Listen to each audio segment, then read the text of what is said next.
மூச்சு காற்றிலே நுழைந்தாயே, பூச்சு போட்டுக்கள் திறந்தாயே, நீ யாரடா தேடினேன் முகவரிதானே.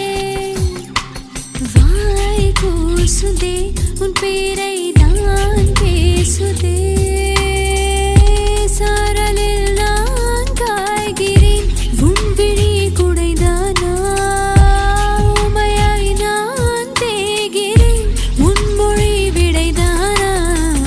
ரசித்த கவி